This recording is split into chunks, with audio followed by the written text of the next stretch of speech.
오늘의 이야기는 평생 모은 노후 자금을 빼앗으려고 하는 아들과 며느리를 박살내버린 김영숙님의 사연입니다.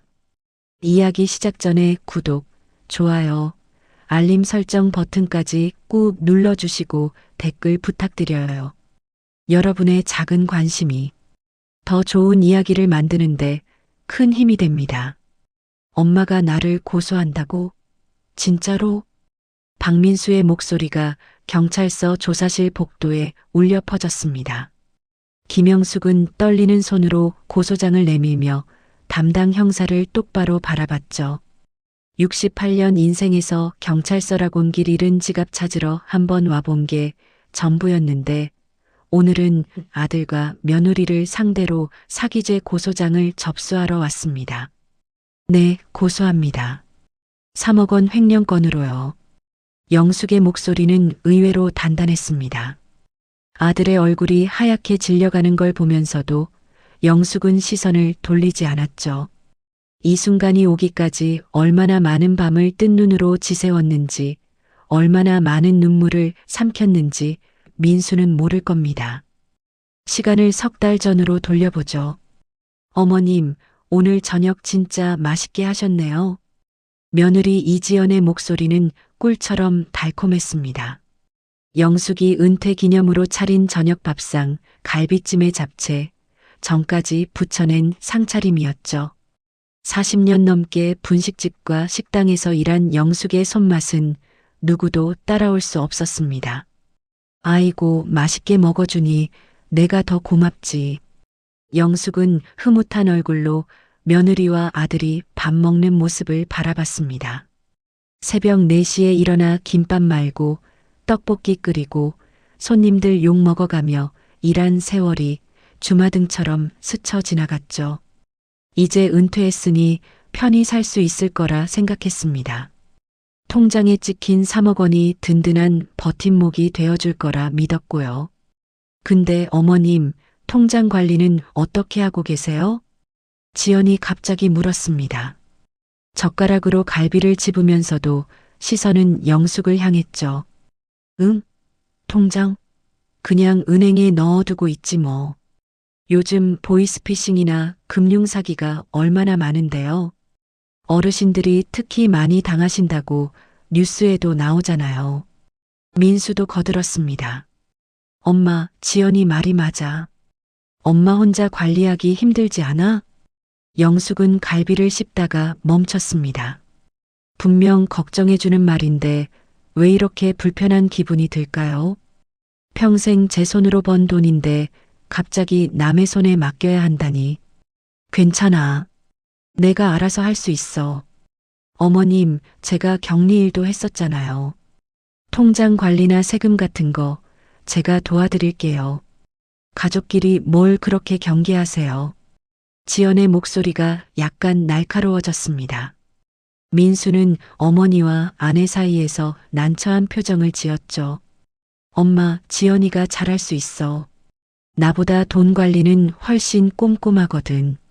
영숙은 갈비찜 국물을 한 숟갈 떠먹었습니다. 입안에서는 간장 양념의 단짠 조화가 완벽했지만 마음은 씁쓸하기만 했죠. 아들이 아내 편을 드는 건 당연한 일이지만 왜 이렇게 서운한 걸까요? 생각해 볼게. 영숙의 대답에 지연은 살짝 입술을 깨물었습니다. 그 미묘한 표정 변화를 영숙은 놓치지 않았죠. 30년 넘게 손님 표정 보며 장사한 사람의 직감이었습니다. 그날 밤 영숙은 통장을 베개 밑에 넣고 잤습니다. 3억이라는 숫자가 가슴을 짓누르는 것 같았죠.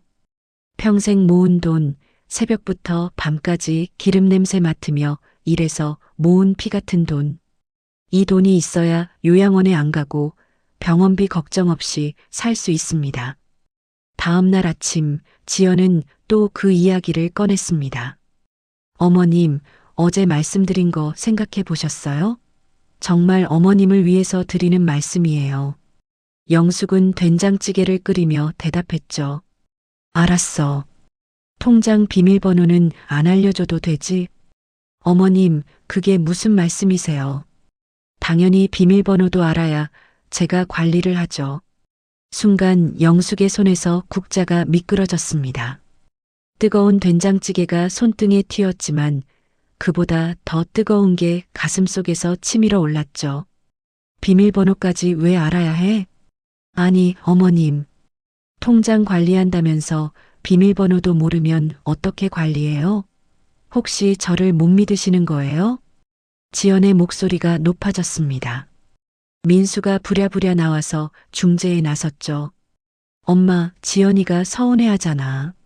가족인데 뭘 그렇게 못 믿어? 영숙은 아들을 바라봤습니다.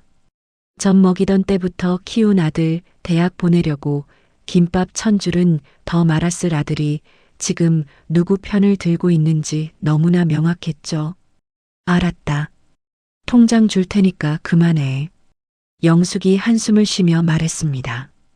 지연의 얼굴에 미소가 번졌죠. 승리의 미소였을까요? 아니면 안도의 미소였을까요? 그로부터 일주일 후 영숙은 오랜만에 고등학교 동창 모임에 나갔습니다. 친구들과 막걸리 한잔하며 푸념도 하고 옛날 얘기도 하며 시간 가는 줄 몰랐죠. 그런데 갑자기 한 친구가 쓰러졌습니다. 뇌출혈이었죠. 구급차에 실려가는 친구를 보며 영숙은 자신의 통장이 생각났습니다. 내가 갑자기 쓰러지면 병원비는 어떻게 하지?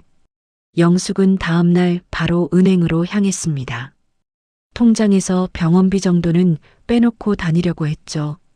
그런데 은행원이 건네준 통장을 펼쳐본 순간 영숙은 숨이 멎는 줄 알았습니다. 잔액 0원.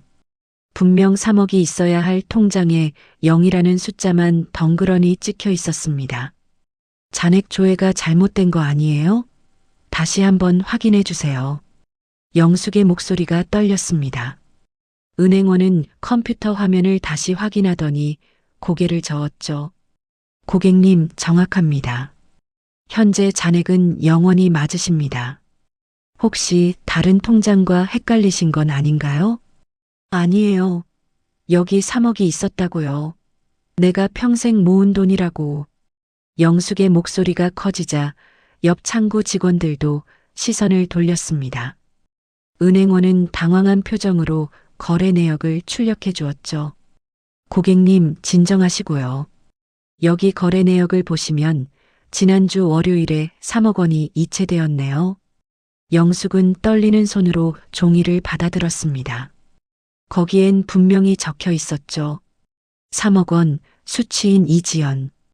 영숙의 눈앞이 캄캄해졌습니다.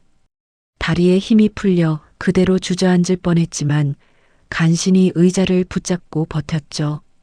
이지연이 누구세요? 가족분이신가요? 은행원의 물음에 영숙은 대답할 수가 없었습니다. 며느리라는 말이 목구멍에 걸려 나오지 않았죠. 평생 모은 돈을 며느리가 빼갔다는 사실을 인정하고 싶지 않았습니다. 제가 이체한 적이 없는데요. 이거 어떻게 된 거예요? 고객님께서 직접 오셔서 이체하신 걸로 기록되어 있습니다. 여기 서명도 고객님 것 맞으시죠? 영숙은 서명을 보고 또 한 번 충격을 받았습니다. 분명 자신의 서명이었죠. 하지만 이체한 기억은 전혀 없었습니다. 머릿속이 하얘지면서 아무것도 생각나지 않았죠. 은행을 나온 영숙은 택시를 타고 집으로 향했습니다. 창밖으로 스쳐 지나가는 풍경이 흐릿하게 보였죠. 40년 동안 새벽잠 설쳐가며 일한 대가가 한순간에 사라졌다는 게 믿기지 않았습니다. 아니, 믿고 싶지 않았죠. 집에 도착하니 지연이 거실에서 텔레비전을 보고 있었습니다. 영숙을 보자 평소처럼 밝게 인사했죠. 어머님, 어디 갔다 오세요? 점심은 드셨어요? 영숙은 지연의 얼굴을 뚫어지게 바라봤습니다. 어떻게 저렇게 태어날 수 있을까? 3억을 가져가고도 아무 일 없다는 듯이 웃을 수 있을까? 지연아, 우리 통장 어디 있니? 통장이요? 제가 안전하게 보관하고 있죠. 왜요? 필요하신 게 있으세요? 지연의 대답은 너무나 자연스러웠습니다. 마치 정말로 영숙이 부탁해서 보관하고 있다는 듯이 말이죠. 통장 좀 가져와 봐. 지금요? 은행 금고에 넣어뒀는데 내일 가져다 드릴게요. 영숙의 가슴이 쿵쾅거렸습니다. 분노인지 배신감인지 알 수 없는 감정이 치밀어 올랐죠. 그때 민수가 퇴근하고 들어왔습니다. 엄마. 무슨 일 있어? 표정이 안 좋네. 민수야, 엄마 통장 어디 있는지 너는 알아? 통장? 지연이가 관리한다고 했잖아. 왜? 무슨 일 있어? 민수는 정말 모르는 표정이었습니다. 영숙은 은행에서 받아온 거래 내역을 테이블에 내려놓았죠. 이게 뭔지 설명 좀 해봐. 내 통장에서 3억이 다 빠져나갔어. 민수의 얼굴이 하얗게 질렸습니다. 거래 내역을 확인하더니 지연을 돌아봤죠. 여보, 이게 어떻게 된 거야? 지연은 여전히 침착했습니다. 오히려 당당한 표정으로 말했죠. 어머님이 저한테 관리하라고 하셨잖아요. 그래서 제 통장으로 옮겨놓은 거예요. 더 안전하게 보관하려고요. 내가 언제 내 통장으로 옮기라고 했어. 영숙의 목소리가 터져 나왔습니다. 평생 목소리 한 번 크게 내본 적 없는 영숙이었지만 이번만큼은 참을 수 없었죠. 어머님, 진정하세요. 기억 안 나세요? 저번 주에 같이 은행 가서 이체하셨잖아요. 지연은 핸드폰을 꺼내 무언가를 보여주었습니다. 카카오톡 대화 내용이었죠. 거기엔 영숙이 지연에게 통장을 맡기겠다는 메시지가 있었습니다. 이거 내가 보낸 게 아닌데. 영숙은 핸드폰을 들여다봤습니다. 분명 자신의 번호에서 보낸 메시지였지만 영숙은 카카오톡을 거의 쓰지 않았죠. 문자 메시지도 겨우 보내는 수준인데 이렇게 긴 메시지를 보냈을 리 없었습니다. 엄마, 일단 진정해. 뭔가 오해가 있는 것 같은데. 민수가 중재를 시도했지만 영숙의 머릿속은 이미 폭발 직전이었습니다. 평생 아들만 바라보고 살았는데 그 아들이 지금 누구 편을 들고 있는지 너무나 명확했죠. 오해? 내 돈 3억이 사라졌는데 오해라고? 영숙은 떨리는 다리로 일어섰습니다. 현관으로 향하는 영숙을 민수가 붙잡았죠. 엄마, 어디가? 경찰서. 이건 도둑질이야. 엄마, 가족끼리 무슨 경찰서야. 일단 앉아서 얘기하자. 민수의 말에 영숙은 걸음을 멈췄습니다. 가족. 그 단어가 가슴에 비수처럼 꽂혔죠. 가족이라는 이름으로 얼마나 많은 것을 참아왔던가요? 가족이라는 이유로 얼마나 많은 것을 포기했던가요? 그때 지연이 한마디 더 보탰습니다. 어머님, 저희가 어머님 재산 욕심내서 그런 거 아니에요. 정말 안전하게 보관하려고 한 거예요. 필요하실 때마다 드릴 거니까 걱정하지 마세요. 영숙은 지연을 바라봤습니다. 그 순간 지연의 눈에서 본 건 걱정이 아니라 계산이었죠. 철저하게 계획된 무언가가 있다는 직감이 들었습니다. 그럼 지금 당장 돌려줘. 내 통장에 다시 입금해. 지금은 은행 업무 시간이 끝났잖아요. 내일 아침에 바로 해드릴게요. 지연의 대답은 빈틈이 없었습니다. 모든 상황을 예상하고 준비한 것처럼 말이죠. 영숙은 방으로 들어가 문을 잠갔습니다. 베개를 끌어안고 소리 없이 울었죠. 창밖으로 어둠이 내리고 있었습니다. 영숙의 마음도 그렇게 캄캄해져 갔죠. 3억이 사라진 것보다 더 아픈 건 가족에게 배신당했다는 사실이었습니다. 그날 밤 영숙은 한숨도 잠들지 못했습니다. 아침이 되면 정말 돈을 돌려받을 수 있을까? 아니면 또 다른 핑계를 댈까? 머릿속에 온갖 생각이 스쳐 지나갔죠. 새벽녘 영숙은 문득 생각났습니다. 고등학교 동창 박선자가 늦깎이로 변호사가 됐다는 소식을 들었던 게 말이죠. 노인들 재산 문제를 많이 다룬다고 했습니다. 영숙은 핸드폰을 꺼내 선자의 번호를 찾았죠. 아직 이른 시간이지만 더는 기다릴 수 없었습니다. 아침이 밝자 영숙은 거실로 나왔습니다. 민수와 지연이 이미 식탁에 앉아 있었죠. 마치 재판정처럼 무거운 분위기가 감돌았습니다. 어머님, 어제는 제가 설명을 제대로 못 드린 것 같아요. 오늘 차근차근 말씀드릴게요. 지연이 서류 뭉치를 꺼내 놓았습니다. 영숙은 의자에 앉아 지연을 바라봤죠. 민수는 커피를 마시며 시선을 피했습니다. 여기 보세요. 어머님이 저한테 통장 관리 맡기신다고 하신 카톡이요. 지연이 태블릿을 보여주었습니다. 화면에는 영숙과 지연의 대화가 떠 있었죠.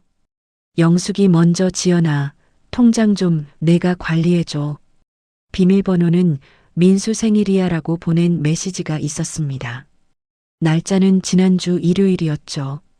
이건 내가 보낸 게 아닌데. 영숙의 목소리가 떨렸습니다.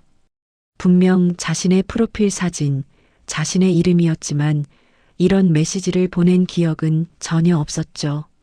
어머님, 그날 소주 드셨잖아요. 기억 안 나세요? 민수가 거들었습니다. 맞아, 엄마. 그날 동창 모임 갔다가 늦게 들어왔잖아.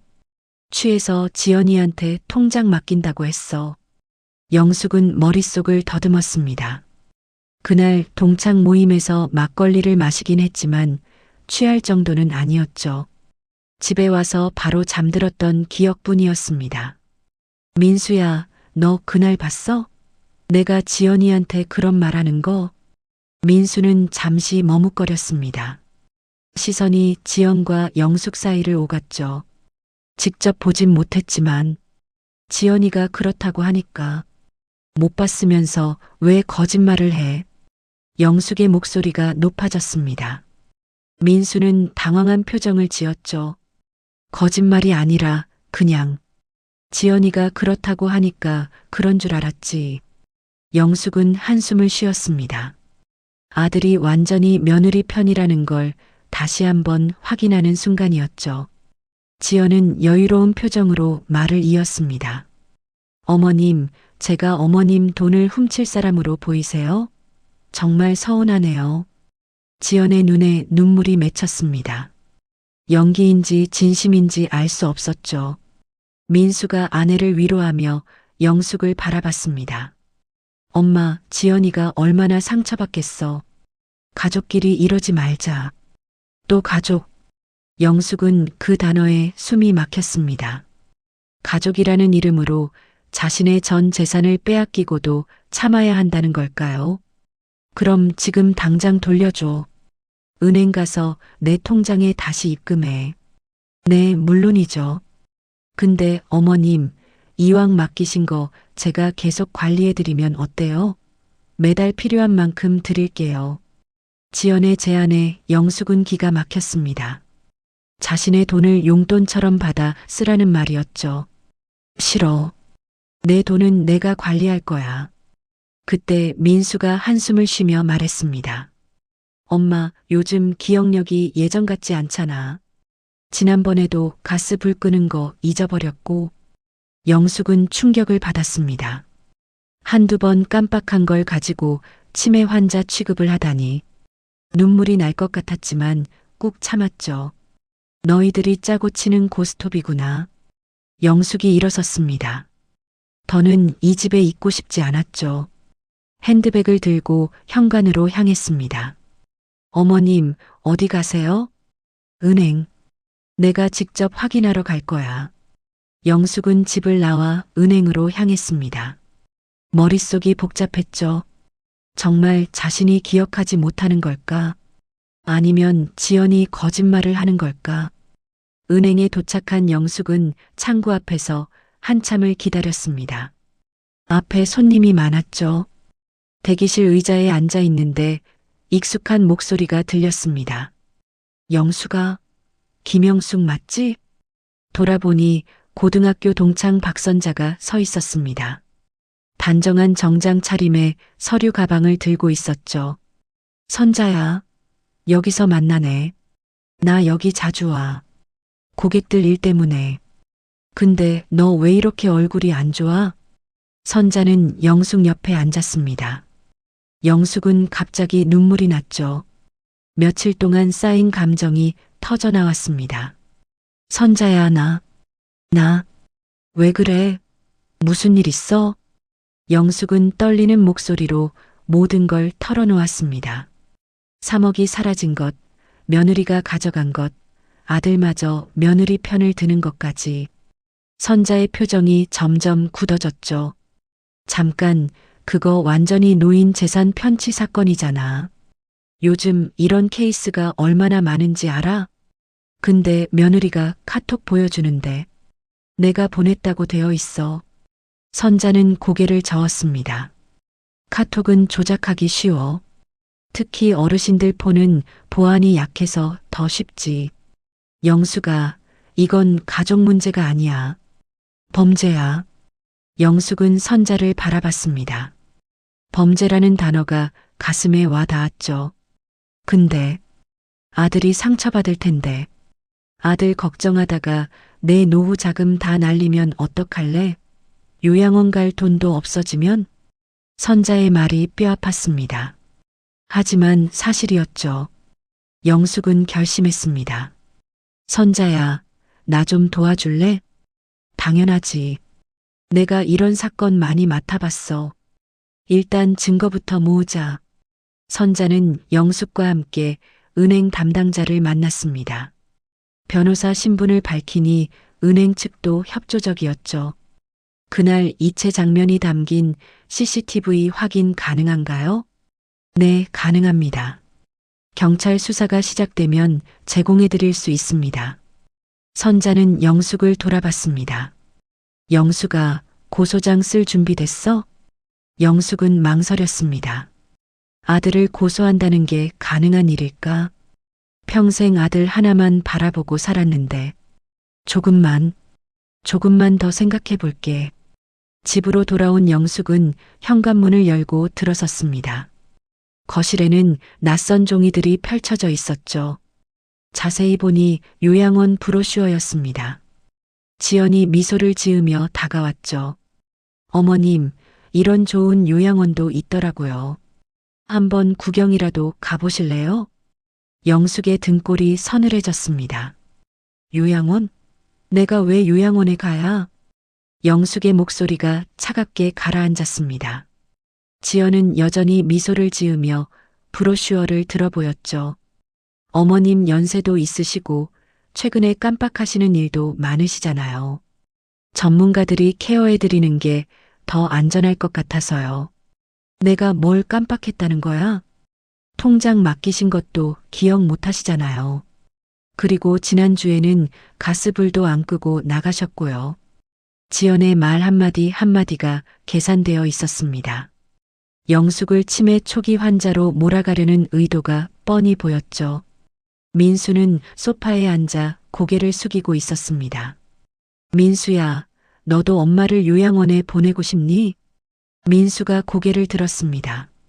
눈을 제대로 마주치지 못하고 말했죠.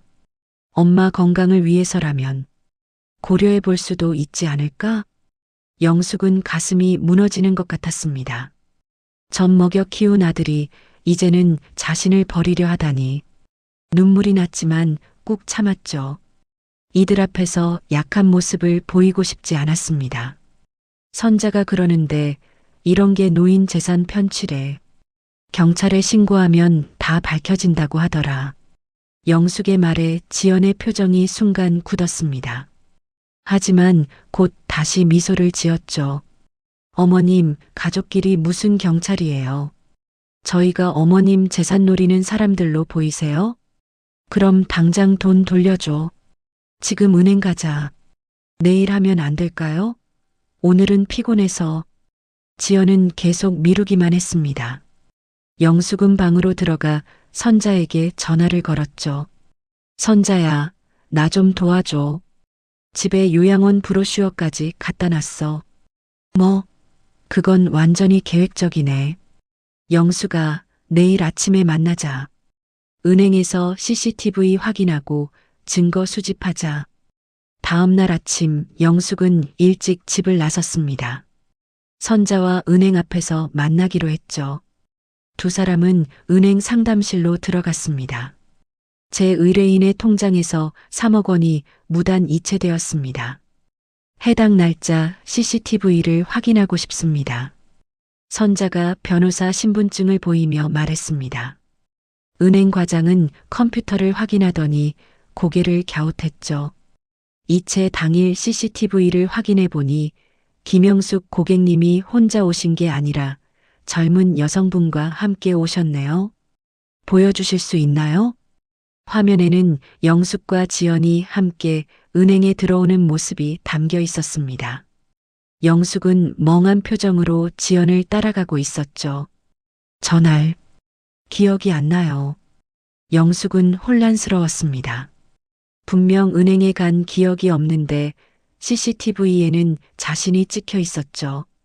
잠깐, 이거 보세요. 김영숙 씨 걸음걸이가 이상하지 않아요? 뭔가에 취한 것처럼 비틀거리는데. 선자가 화면을 자세히 들여다봤습니다. 과장도 다시 확인하더니 고개를 끄덕였죠. 확실히 평소와 다른 모습이네요. 혹시 약물을 복용하신 건 아닐까요?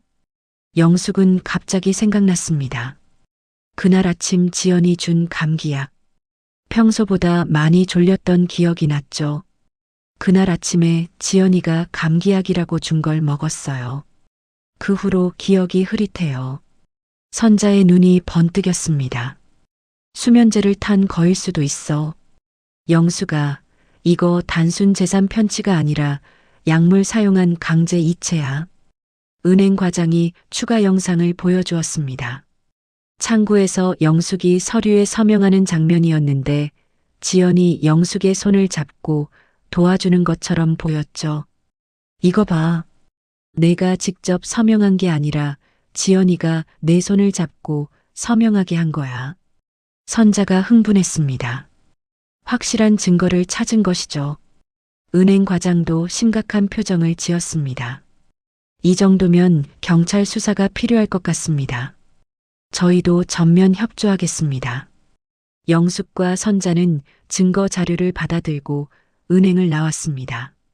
선자가 영숙의 손을 꼭 잡았죠. 영숙아, 이제 결심해야 해. 이 증거면 충분히 이길 수 있어.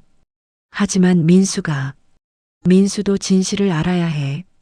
엄마가 치매가 아니라 며느리한테 당한 거라는 걸. 영숙은 깊은 한숨을 쉬었습니다. 아들과 며느리를 고소한다는 게 아직도 믿기지 않았죠. 하지만 더는 당할 수만은 없었습니다. 집으로 돌아오니 거실이 술렁였습니다. 지연이 큰 서류 봉투를 들고 있었죠. 어머님, 딱 맞는 타이밍에 오셨네요. 이거 좀 서명해 주세요. 그게 뭔데? 정권 위임장이에요. 어머님 재산 관리를 제가 법적으로 대리할 수 있게요. 어머님 건강도 안 좋으시니까요. 지연이 서류를 내밀었습니다. 영숙은 서류를 받아 찢어버렸죠. 지연의 얼굴이 일그러졌습니다. 어머님, 뭐 하시는 거예요? 나는 멀쩡해. 치매도 아니고 건강도 좋아. 그리고 내일까지 내 돈 다시 돌려놔. 안 그러면 경찰에 신고할 거야. 영숙의 단호한 말에 민수가 놀라 일어났습니다. 엄마, 무슨 소리야? 가족끼리. 가족이 이래? 내 전 재산을 빼앗고 요양원에 보내려고 하는 게 가족이야? 영숙은 가방에서 CCTV 사진을 꺼내 테이블에 던졌습니다. 지연이 영숙의 손을 잡고 서명을 대신하는 장면이었죠. 이게 뭐냐고. 약 먹여서 정신 못 차리게 하고 은행 끌고 가서 돈 빼간 거 다 나와. 민수의 얼굴이 하얗게 질렸습니다. 사진을 보며 지연을 돌아봤죠. 여보, 이게 진짜야? 지연은 입술을 깨물었습니다. 더는 숨길 수 없다는 걸 알았는지 한숨을 쉬었죠. 어머님이 찢으신다고 끝나는 게 아니에요. 저한테 복사본이 있거든요. 지연이 차가운 목소리로 말하며 또 다른 서류를 꺼냈습니다. 민수는 여전히 충격에 빠진 표정으로 아내와 어머니를 번갈아 봤죠. 여보, 정말 엄마한테 약 먹인 거야? 그래서 돈을. 오빠는 몰라도 돼. 어차피 우리 위해서 한 일이니까. 지연의 태도가 완전히 바뀌었습니다. 더는 친절한 며느리 연기를 할 필요가 없다는 듯이 본색을 드러냈죠. 어머님, 솔직히 말할게요. 우리 친정 빚이 3억이 넘어요. 아버지 사업 실패로 집까지 날아갈 판이었죠. 어머님 돈 없었으면 우리 가족 다 망했을 거예요. 영숙은 기가 막혔습니다. 친정 빚을 갚으려고 시어머니 전 재산을 훔친 거였죠. 그게 나랑 무슨 상관이야. 내가 왜 너희 친정 빚을 갚아야 해. 어차피 돌아가시면 민수 오빠한테 갈 돈이잖아요. 미리 쓴 거라고 생각하세요. 지연의 뻔뻔한 태도에 민수조차 충격을 받았습니다. 여보, 그게 무슨 말이야? 엄마 돌아가시길 기다리는 거야? 오빠는 너무 순진해. 이 세상이 얼마나 냉정한지 몰라. 지연은 핸드폰을 꺼내 어디론가 전화를 걸었습니다. 네, 지금 바로 오세요. 할머니 모시고 가야 해요. 영숙은 불안한 예감이 들었습니다. 잠시 후 현관벨이 울리고 요양원 직원 2명이 들어왔죠. 김영숙 어르신 맞으시죠? 가족분이 입소 신청하셨다고 해서 모시러 왔습니다. 뭐, 난 안 가. 멀쩡한 사람을 왜 요양원에 보내. 영숙이 소리쳤지만 직원들은 무표정했습니다. 지연이 서류를 보여주며 말했죠. 여기 보호자 동의서 있어요. 남편인 민수 오빠가 서명했고요. 민수가 화들짝 놀랐습니다. 나는 서명한 적 없어. 오빠 지난주에 서명했잖아. 기억 안 나? 엄마 건강검진 서류라고 했을 때 민수는 할 말을 잃었습니다. 지연에게 완전히 속았다는 걸 이제야 깨달았죠. 엄마 미안해. 나는 정말 몰랐어. 영숙은 아들을 바라봤습니다. 미안하다는 말이 무슨 소용이 있을까요? 이미 모든 게 늦었죠. 요양원 직원들이 영숙에게 다가왔습니다. 어르신, 저희랑 같이 가시죠. 짐은 나중에 보내드린다고 하니까요. 싫어. 나는 안 가. 영숙이 버티자 지연이 짜증 섞인 목소리로 말했습니다. 어머님, 소란 피우지 마세요. 이웃들 보기 창피하잖아요. 창피한 건 너야. 도둑놈이. 영숙이 소리치자 직원들이 난처한 표정을 지었습니다. 가족분들끼리 먼저 대화를 나누시는 게 됐어요. 어차피 치매 증세가 있어서 그러시는 거예요. 그냥 모시고 가세요. 지연의 말에 직원들이 영숙의 팔을 잡았습니다. 영숙은 있는 힘껏 뿌리쳤죠. 나는 치매 아니야. 민수야, 엄마 좀 도와줘. 민수가 망설이며 일어섰습니다. 잠깐만요. 이건 아닌 것 같은데. 오빠, 엄마 저 상태로 혼자 두면 위험해. 정말 엄마 생각해서 하는 거야. 지연의 말에 민수는 또 주저했습니다. 그 사이 영숙은 직원들을 뿌리치고 현관으로 뛰어나갔죠. 엄마, 민수가 뒤따라 나왔지만 영숙은 이미 엘리베이터를 타고 내려가고 있었습니다. 영숙은 아파트를 빠져나와 무작정 걸었죠. 어디로 가야 할지 몰랐습니다. 집도 가족도 더는 자신을 지켜주지 않았죠. 하늘에서 빗방울이 떨어지기 시작했습니다. 영숙은 우산도 없이 비를 맞으며 걸었죠. 버스 정류장에 다다랐을 때는 이미 온몸이 젖어 있었습니다. 벤치에 앉아 멍하니 앞을 바라봤습니다. 지나가는 사람들이 이상한 눈빛으로 쳐다봤지만 신경 쓰이지 않았죠. 가슴속에서 무언가가 무너지는 소리가 들렸습니다. 나는 이제 돈도 가족도 잃었구나. 평생 아들 하나만 바라보고 살았는데 그 아들은 아내 편을 들었습니다. 새벽부터 밤까지 일해서 모은 3억은 며느리 손에 들어갔죠. 이제 남은 건 아무것도 없었습니다. 빗소리가 점점 커졌습니다. 영숙은 젖은 얼굴을 손으로 닦았죠. 비인지 눈물인지 구분이 안 갔습니다. 핸드폰이 울렸습니다. 선자였죠. 영수가 어디야? 집에 전화했더니 난리가 났다던데. 선자야. 나 이제 끝인 것 같아. 영숙의 목소리가 떨렸습니다. 선자가 다급하게 말했죠. 무슨 소리야? 어디 있는지 말해. 지금 당장 갈게. 버스 정류장. 우리 집 앞 버스 정류장이야. 움직이지 말고 거기 있어. 10분 안에 갈게. 전화를 끊고 영숙은 다시 멍하니 앞을 바라봤습니다. 빗물이 얼굴을 타고 흘러내렸죠. 68년 인생이 이렇게 초라하게 끝나는구나 싶었습니다. 그때 누군가 우산을 씌워주었습니다. 민수였죠. 엄마, 미안해. 정말 미안해. 민수의 눈도 빨갛게 충혈되어 있었습니다. 영숙은 아들을 바라봤지만 아무 말도 하지 않았죠. 엄마, 집에 가자. 지연이는 내가 설득할게. 그게 내 집이야? 며느리가 주인인 집에 왜 들어가? 영숙의 차가운 말에 민수는 고개를 숙였습니다. 엄마가 원한다면 이혼할게. 지연이랑 이혼하고 엄마 돈도 다시 찾을게. 영숙은 쓴웃음을 지었습니다. 이제 와서 무슨 소용이 있을까요? 차 경적 소리가 울렸습니다. 선자가 급히 차에서 내려 뛰어왔죠. 영수가 이 비를 다 맞고 있으면 어떡해. 선자는 민수를 한번 쏘아보고는 영숙의 팔을 잡았습니다. 가자. 일단 내 사무실로 가서 몸 좀 말리고. 영숙은 비틀거리며 일어섰습니다. 민수가 따라오려 하자 선자가 막아섰죠. 당신은 오지 마세요. 어머니한테 이런 일을 당하게 하고도 아들이라고 할 수 있어요? 민수는 할 말을 잃고 그 자리에 서 있었습니다. 선자는 영숙을 차에 태우고 사무실로 향했죠. 따뜻한 차를 마시며 영숙은 조금씩 진정되었습니다. 선자가 수건을 건네며 말했죠. 영숙아, 이제 정신 차려. 너 이대로 주저앉으면 진짜 끝이야. 선자야, 나는 이제 모든 걸 잃었어. 아니야.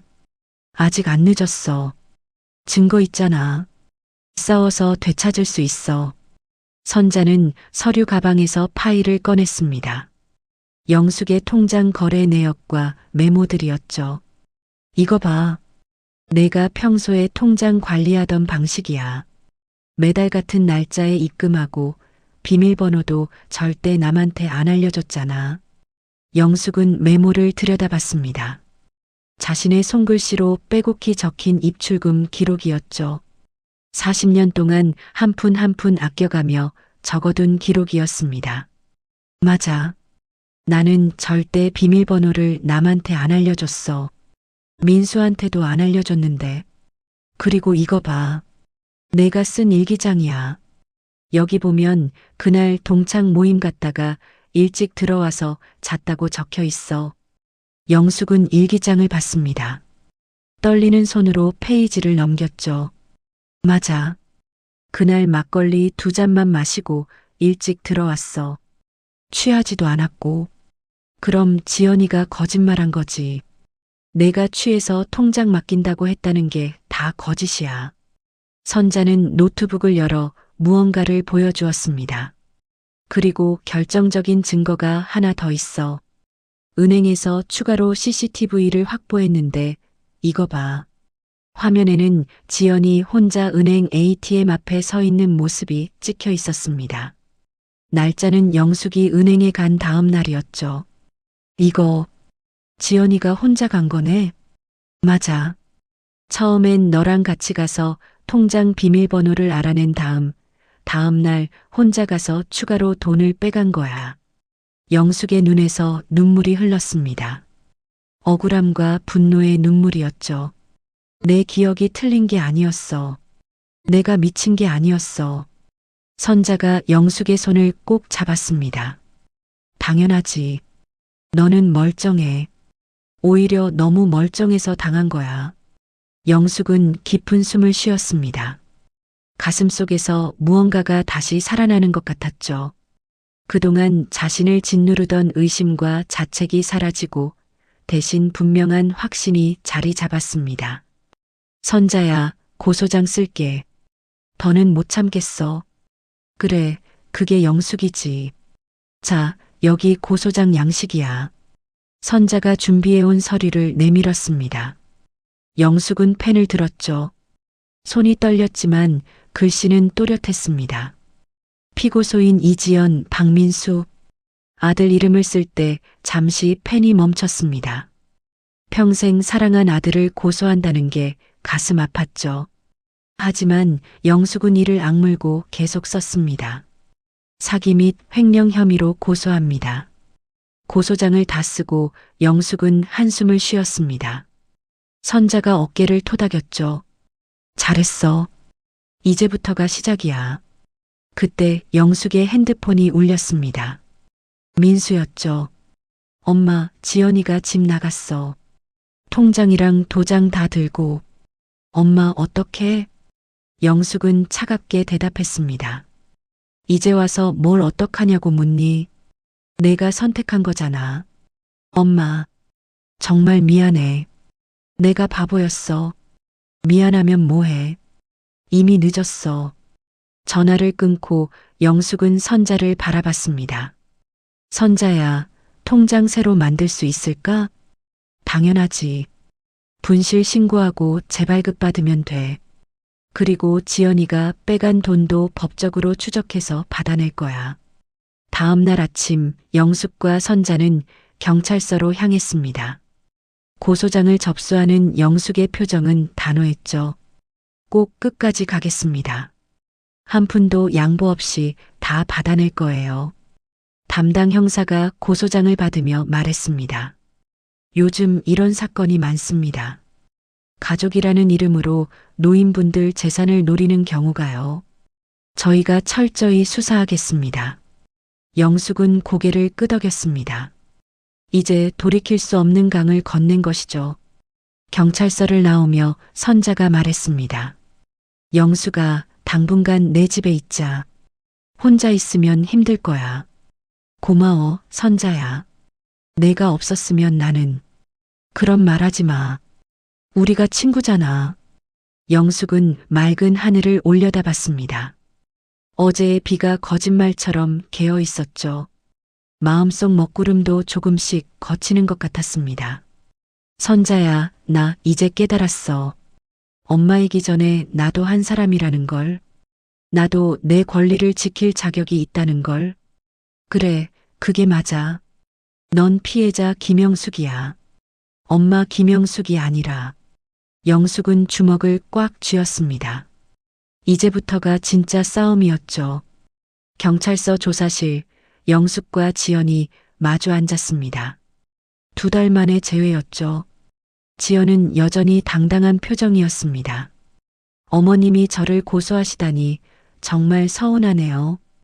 형사가 서류를 넘기며 질문했습니다. 이지연 씨, 김영숙 씨의 통장에서 3억 원을 인출한 것 맞습니까? 네, 맞아요. 하지만 어머님이 허락하신 거예요. 지연이 준비해온 카톡 메시지를 보여주었습니다. 형사는 이미 확보한 포렌식 결과를 꺼냈죠. 이 메시지는 김영숙 씨 본인이 보낸 게 아닙니다. 발신 위치가 이지연 씨 집이고 김영숙 씨는 그 시간에 다른 곳에 있었죠. 지연의 얼굴이 굳어졌습니다. 그리고 은행 CCTV를 분석한 결과 김영숙 씨가 약물에 취한 상태였던 것으로 보입니다. 혹시 수면제나 진정제를 먹인 사실이 있습니까? 아니요. 그런 적 없어요.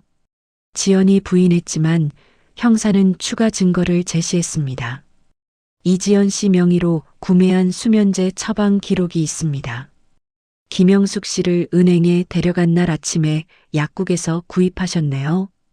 이번엔 민수가 조사를 받을 차례였습니다.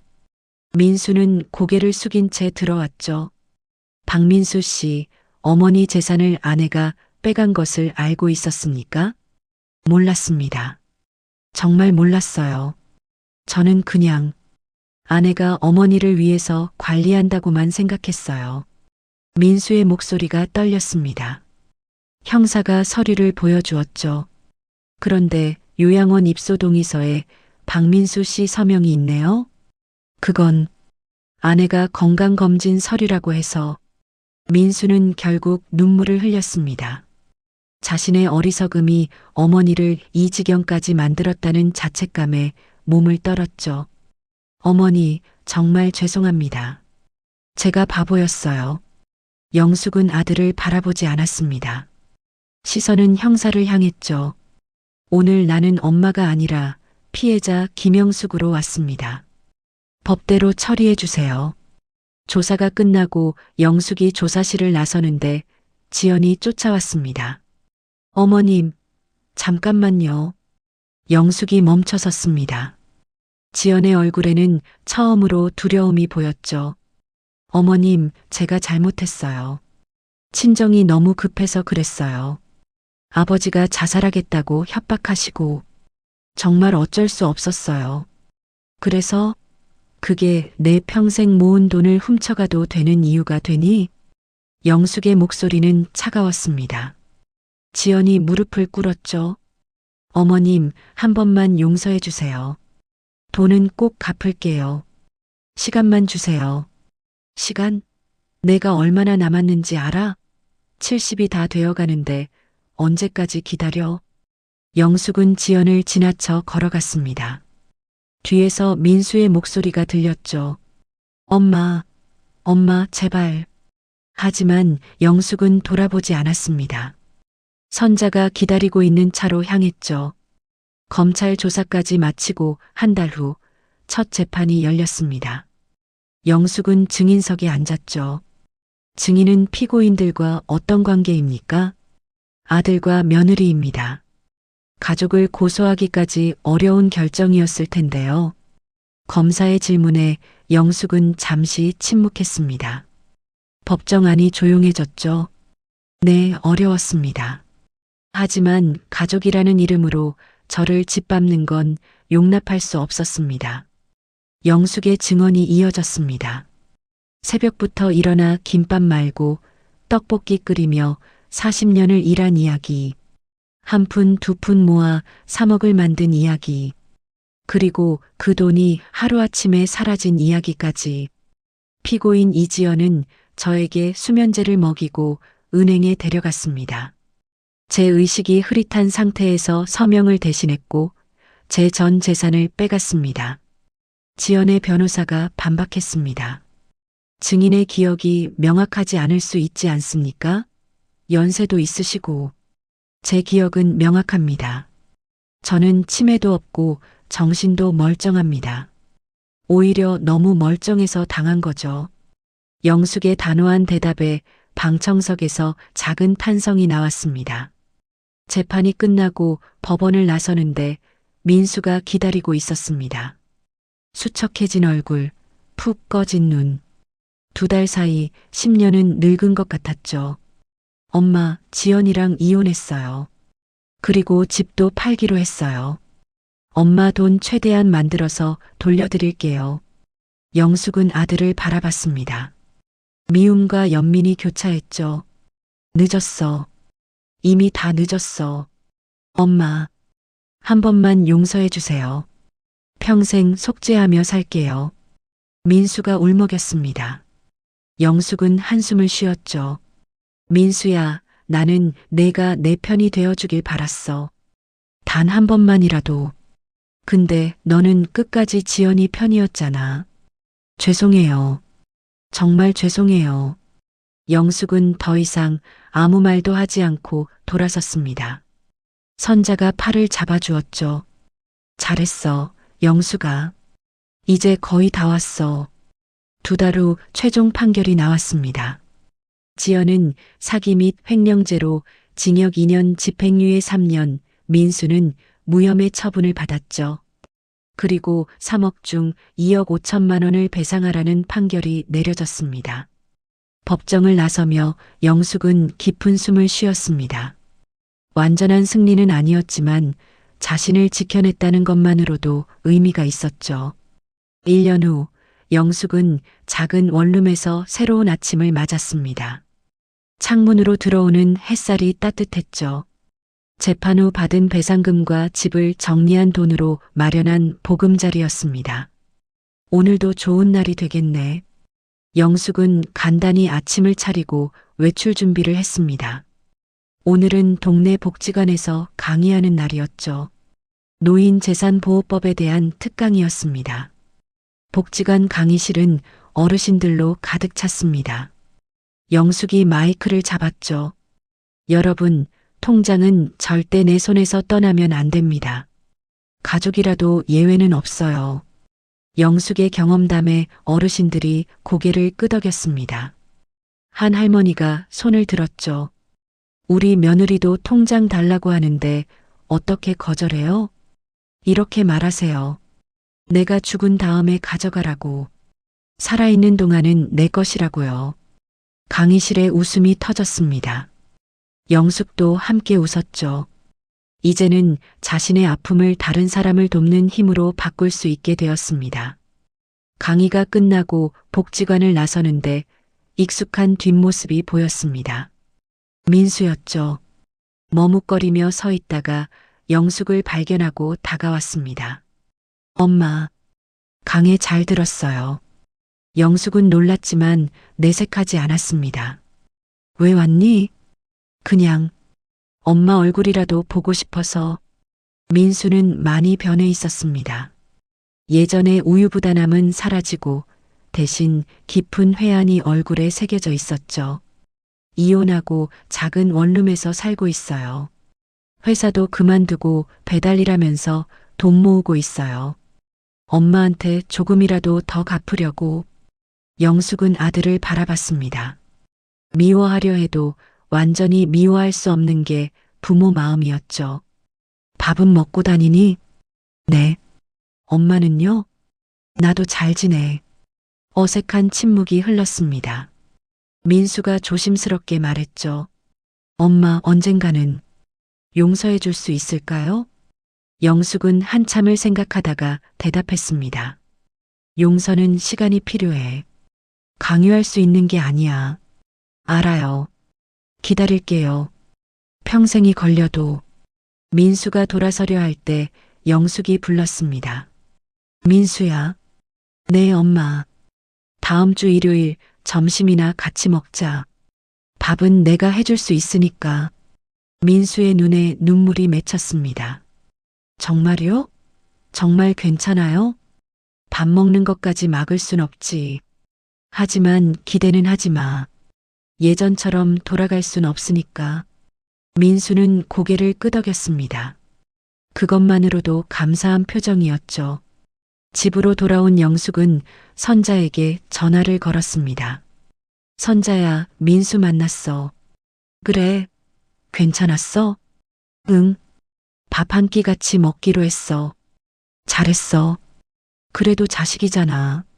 영숙은 창밖을 바라봤습니다. 저녁 노을이 아름답게 물들어 있었죠. 선자야, 나 깨달은 게 있어. 뭔데? 아들을 버린 게 아니라 이제야 나를 지키기 시작한 거였어. 선자가 따뜻하게 웃었습니다. 그래, 그게 맞아. 넌 충분히 잘했어. 전화를 끊고 영숙은 일기장을 펼쳤습니다. 오늘의 일을 차분히 적어 내려갔죠. 오늘 민수를 만났다. 많이 변해 있었다. 나도 변했다. 예전의 나라면 무조건 용서하고 품어줬을 텐데 이제는 거리를 두고 지켜볼 수 있게 되었다. 이것도 성장일까? 영숙은 펜을 내려놓고 차를 한 모금 마셨습니다. 옆 테이블에는 새로 만든 통장이 놓여 있었죠. 잔액은 많지 않았지만 온전히 자신의 것이었습니다. 핸드폰이 울렸습니다. 복지관 관장이었죠. 김영숙 선생님, 다음 달에도 강의 부탁드려요. 오늘 반응이 너무 좋았어요. 네, 감사합니다. 열심히 하겠습니다. 영숙은 미소를 지었습니다. 68의 나이에 새로운 일을 시작했고 사람들에게 도움을 줄 수 있다는 게 뿌듯했죠. 며칠 후 일요일 민수가 영숙의 원룸을 찾아왔습니다. 손에는 작은 화분을 들고 있었죠. 엄마, 집들이 선물이에요. 고맙다. 영숙이 차린 밥상은 소박했습니다. 된장찌개와 나물 몇 가지.